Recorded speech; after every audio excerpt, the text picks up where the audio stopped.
Video को चला करके, जो कि गलत निकला, किस तरीके से देश को भड़काना चाहता है, यह है देश का सवाल। जो बड़ी खबर आ रही थी वो हम आपको दिखाते हैं। स्मृति ईरानी इस वक्त अमेठी से नॉमिनेशन भरा है। आप देखिए क्या कुछ कहना, जबरदस्त उत्साह था।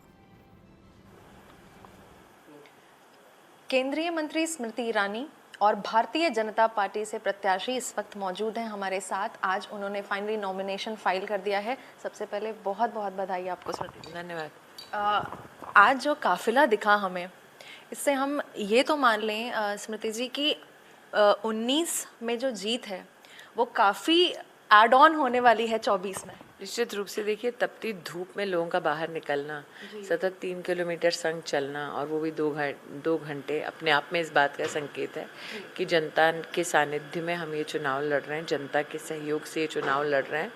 और मोदी जी ने जो विकास के काम किए, उन कार्यों को देखते हुए आज के जो भीड़ उमड़ी है वो उसका संकेत दे रही है कि पुनः अमेठी में कमल का फूल खिलेगा।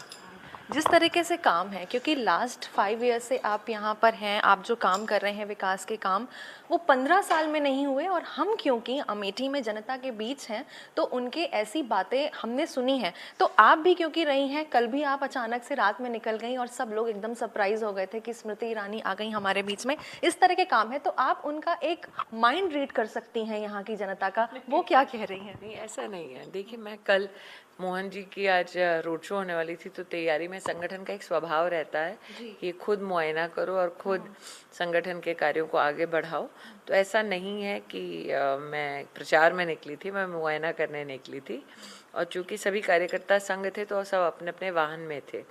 जहाँ तक कि अमेठी की जनता की दरकारों की बात है, मूलभूत सुविधाओं से वंचित था अमेठी। अब एक क्षेत्र में 4 लाख परिवारों का टॉयलेट ना होना, एक परिवार में अगर 4 लोग भी हैं, इसका मतलब 16 लाख लोगों के पास शौचालय ही नहीं था अमेठी में, जहाँ 50 साल गांधी खानदान का राज रहा।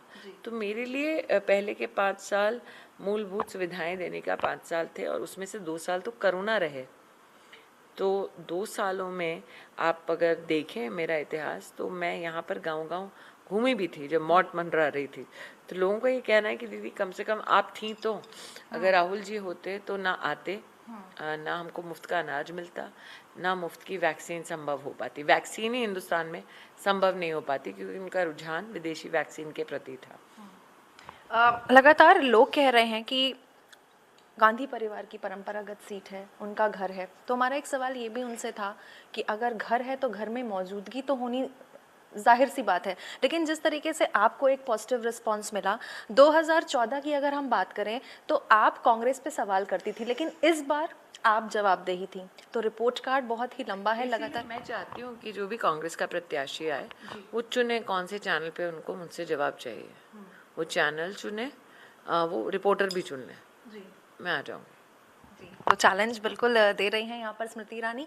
आप जिस तरीके से लखपति दीदी की बात कर रही हैं, शुरुआत हुई और काफ़ी महिलाओं को इन्होंने जोड़ा। अब अमेठी की महिलाओं को देख रही हैं आप, यहाँ पर भी जो एक तादाद है वो बढ़ रही है। कैसा रिस्पांस मिल रहा है और आगे आपको क्या लगता है ये कहाँ तक जाएगा? आज आपने देखा कि हर वर्ग की महिला थी, हर धर्म की महिला थी, और जो सारे विकास के काम मैंने गिनवाए आपको, उसका सबसे बड़ा जो इम्पैक्ट होता है वो घर में, परिवार में एक महिला पे ही होता है।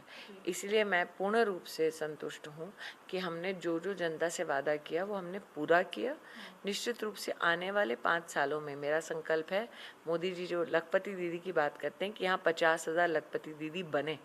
अब तक 13,000 हम बना पाए हैं, 50,000 का हमारा लक्ष्य है और मुझे लगता है कि मैं 4 साल में वो लक्ष्य की प्राप्ति कर लूँगी। और आपको लगता है कि यहाँ अमेठी की जनता कुछ चीज़ों से वंचित रह गई थी और 2019 के साथ साथ 2024 में भी आपके में भी कुछ चैलेंजेस होंगे कि हमें यहाँ की जनता को पहुँचाने हैं? देखिए, हमारी बढ़ती आबादी है, बढ़ती आबादी की नीड्स बढ़ेंगी, अपेक्षाएं बढ़ेंगी, उनकी दरकार बढ़ेगी और हमने इसलिए ग्राम पंचायत वार सुनिश्चित किया है।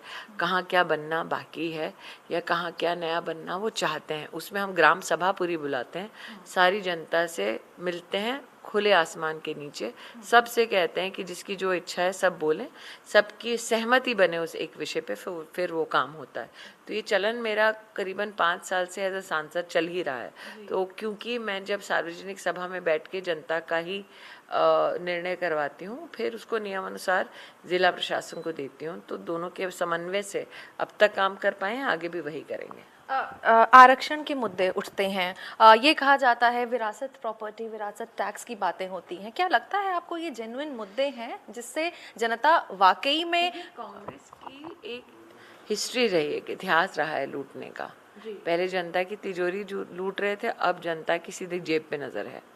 तो क्या जनता के लिए मुद्दा नहीं कि कांग्रेस ने लूट का प्रस्ताव रखा है?